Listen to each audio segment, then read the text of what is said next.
บายดีพี่น้องยินดีต้อนรับเข้าสู่ช่องบ่าวตะวันเด้อเนาะวันนี้ตะวันเองก็อยู่ใกล้เพิ่นเอาก้อยมาดินน้ำสบายดีฝึกกก้อยเด้อก็จะว่าเห็นอ้ายเราแบบ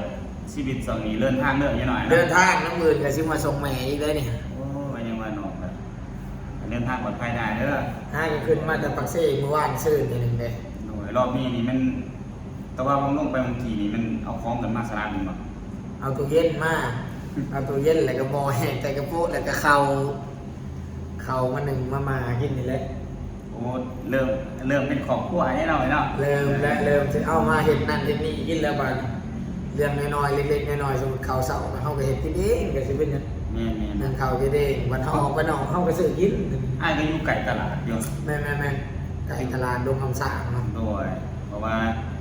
เริ่มมีทุกอย่างแล้วเนาะเริ่มแล้วพอหน่อยเป็นคนเห็ดกินโอ้ได้เห็ดกินเนาะเมื่อคืนเนี่ยปนกุ้งโอ้ปนกุ้งทะเลอยู่ได้เด้อบ่เคยเห็นอันเบาหน่อยปนกุ้งทะเลเห็ดกินเมื่อคืนนี่แสดงว่าแล้วเห็ดกินเก่งอยู่ว่ะพอไหลเนาะมันก็พอได้มันเปิด YouTube เอาก็ได้มันน่ะโอ้โดยเดี๋ยวว่าสิไปกันเนาะไปอยู่กันจักคนได้นี่อยู่ห้องน่ะอยู่3คนว่าน้องได้ยินว่าคำสีสิมาอยู่นำมันจะบ่ทันใหญ่เข้ามาครับโอ้แต่ว่าตามแผนนั่นสิมีแม่นบ่แม่สิมาอยู่นำกันบ่สิมาอยู่นำกันแหละมันสิอยู่ไสคันบ่อยู่นำกันเพื่อนก็มีเด้อย่างกันก็จะว่าอ้ายแล้วก็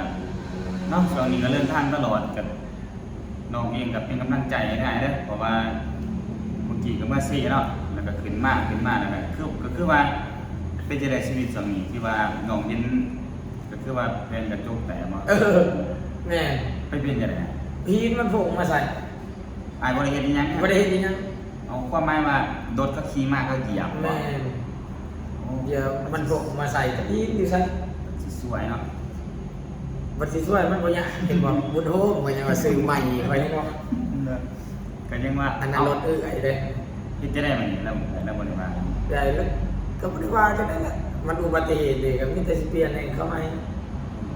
มีแต่เฮาก็รับผิดชอบไปแล้วเฮาเอารถกลับไปเด้แม่นฮักอยู่หรอแม่นประมาณ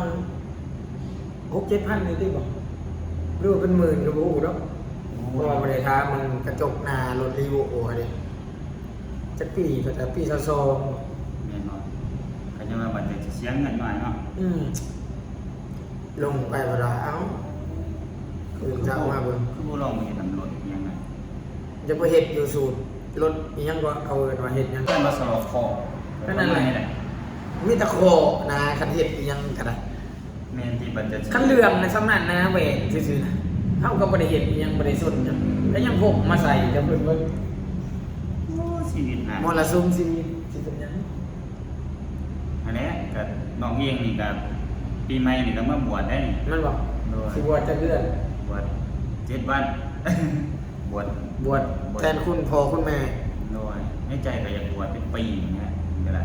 แต่ว่ามันก็บวชแต่ว่าหลายสิ่งหลายอย่างนะแต่ว่าเอากับบวชต้นพนันโบราณนะโดยสภาพแวดล้อมต่าง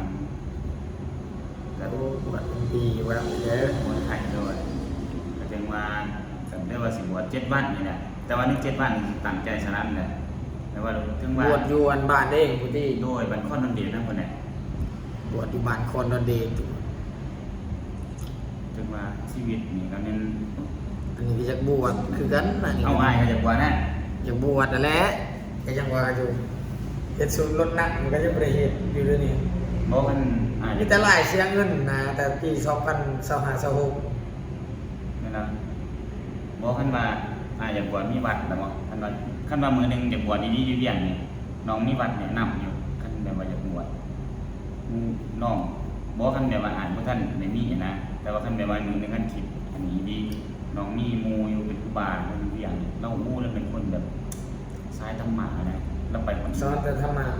ไปอินเดียเราไปคนอินเดียบ่ได้ว่าสิไปง่ายๆเด้แม่นแต่ว่าเนี่ยเราไปคนอินเดียจังแต่นี่เราเรียนอยู่ประเทศไทยนี่เรียนอยู่ประเทศไทยนี่เรียนเกี่ยวกับบาดีอย่างนี้แหละ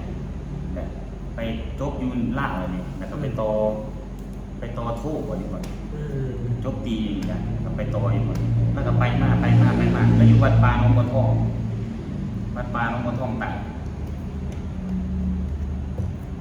อยู่อย่างกัน โดยเวียงจันทน์น้องกับไปหาเลยวันนั้นแล้วก็มาเรามา เป็นหมู่กันบ่ เป็นหมูกันหมูยันกันตะมอหนึงเท่าไหร่เพราะว่าเราคนมันร้อนอยู่เราไม่ยันอยู่มันร้อนคอนสินะถ้าเป็นคนร้อนต่างเราไม่ยันอยู่ร้อนคอนจนจบมอเจ็ดนำกันแต่อาจารย์แบบต่างคนต่างอะไรเงี้ยกันสินะแล้วก็บวชเป็นครูบาแล้วก็อยู่เรียนแบบโอ้แบบเราปฏิบัติขนาดนะปฏิบัติแบบจนจอยจนยังแบบเราตั้งใจความตั้งใจของเราอะนะจังมานี่แหละที่ว่าน้องบอกมากก็หมายว่าท่านอ่านแบบว่ามันเป็นแบบ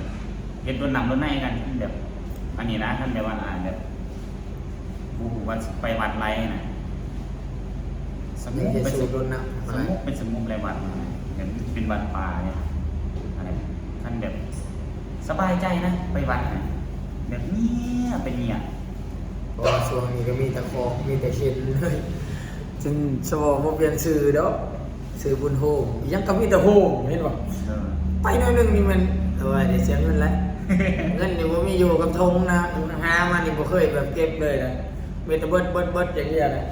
ก็ยังว่าไอ้เพิ่งเนาะแต่ก่อนไอ้เพิ่งก็ก้อยบัด เก็บเงินบ่อยู่ ไอ้บุญร่วงนะอ่านแล้วซื้อไอ้บุญร่วง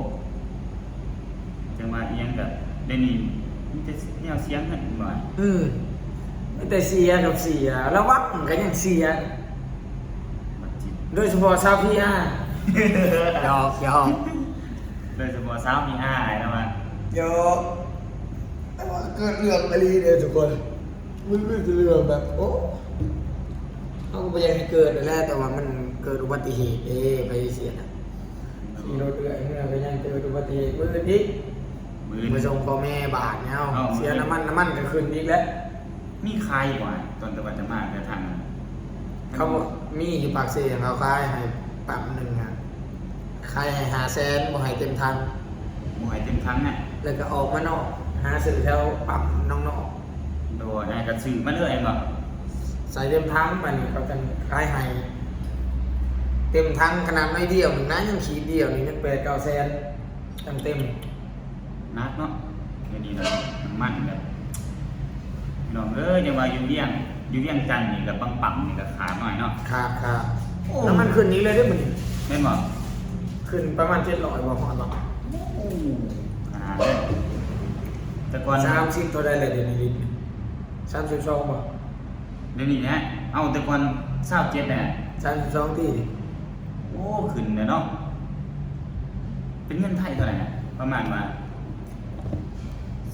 32 ประมาณ50 50 บา บา ท ท40 บาท50 บาท ประมาณ50 บาทอยู่ประเทศไทยเท่าไหร่เนาะขึ้นด้วยกันบ่เนาะ ขึ้นเดือนเลย เนาะคันว่าอยู่ลาวนี่คันประเทศไทยบ่ส่งน้ำมันมานี่เป็นเรียบร้อยเนาะ แม่นั่นแหละเขาบ่มี จังว่าประเทศไทยแล้วก็ยังบ่อียังเมียค่าประเทศลาวอยู่ เขาบ่ได้ติดทะเลอีหยัง เนาะ ก็ต้องส่งมาแหละ โดย ผ่านด่านส่งหมอก2เม็ดไปว่าซั่นแหละคันอยู่ปักเซก็ได้ อื อันนี้ ม ไปด่านหนองคายป่าวน้อยทายอยู่ห้องเดี๋ยวนี้ บ่ ก่อนจะพาพ่อแม่ไปซื้อเครื่องอยู่ โอ้อ้ายพาอีพ่อยแม่ไปซื้อเครื่อง แม่ แต่เปิดรู้เปิดตาเนาะพอถึงงานมื้อเอิ้น พาเพิ่นไปซื้อเครื่องอยู่ ตลาดเสาบ่หรือว่าตลาดอีหยังก็โพนตอกบ่ควรจะได้ พาเราไปงานอีกเนาะเลยก็ ก็ ไป ชื่อ วะ อย่างใหญ่ เลยก็ไปวะก็ยังว่าโอ้ก็ดีใจ เพิ่น หลาย ได้ไอ้ทมจนเบิด ดีใจร้ายพี่น้องเลยแต่ว่านี่กับบริเวณในเพิงนี่ก็ล้วนเติมไปได้เนาะ ตั้งแต่เจ้าไปซื้อขี้ โดยล่าสุดจะไปซื้อครีมเนาะไปซื้อครีมแล้วก็ตอนนั้นไปเตะบานอันนี้อันนี้ ล่า ล่า สุ สุ ด ด ก็ขี้มาเลย เนาะอันนี้กับบริเวณน่าล้นเนี่ยแต่ว่านี่ก็ติดตามมาให้เราเนาะติดตามแบบชีวิตของเราเนี่ยว่าเราไปใช้เพราะว่าแต่ว่านี่ก็เลินใช้นี่ก็ไรอายเราเนี่ย คนมากว่าไงสตะวันมาก ตะวันเนาะแล้วก็บ่าวน้อยเนี่ยก็ขอบใจอันอะไรเด้ โอ้ อตะวัน ใจ นี่ กันนั่นแหละเนาะเอ้ยเข้าใจยังดีถ่ายคลิปซื่อ เพราะประมาณว่าน้องอะไรก็นั่งใจดีเลยเวลาไปอยู่น้ำอ่างเนี่ยนะแบบ มันรู้สึกดีนะพี่น้องก็จะว่าฝากซัพพอร์ตตะวันเด้อพี่น้องเด้อฝากเนี่ยฝากโต ๆนี่สิถ่ายนางนี่ก็ไปอยากจะถ่ายนำก็สิชวนไป ที่อ่ะเพราะเขาเป็นที่จะเลือกเป็นตัวประกอบอะไรนะแบบตัวแบบ บ่ยากดอก เห็น หาวิก็เอานะพี่น้องไงก็จังว่าตะวันกับมากซ้ายนี่เนาะก็ดีใจแหละมาก จะเริ่มจะมีเวลา แม่นกัน จะเริ่มจะมีเวลาส่วนไปจะไปได้ก็ไป ด้วย ไก่หนึ่งดอกถ่ายแถวนี้ แน่นอน ต้นนี้ก็ลังสิไปหาเขาเคี้ยวจะนี่ ไอ้เขียวบ่ สิไปหาชวนแล้วนี่นะมากินข้าวก่อนเพราะว่าพาแม่ไปนำคำเขาคำซีก็อยู่กูละตอนนี้สิไปเอาบอลน้อยอยู่ห้อง โอ้สิหาบาวน้อยครับน้องเสือ แม่ ตอนนี้ บ้า บาวน้อย ทาได้สั่งกูเด็ก แน่นอนก็จะว่าเนาะโปรเจกต์ใหม่ไม่นี่บ่อ่ะเป็นละครบ่ละครสั้นบ่ ตัวละครสั่นยังเสียหลายอย่างอยู่แต่ว่ายังบ่ทันอันนั้นเพียงแต่อยากลองเฮ็ด แล้วก็สิเริ่มเฮ็ดเพลงกันบ่เอ้า เพลง คนหนองคายกับเริ่มอันนี้เลยดีแม่นแต่ว่าอ้ายก็บอกความหมายว่าก็มาอยู่ถึงจุดแล้วนะ อืม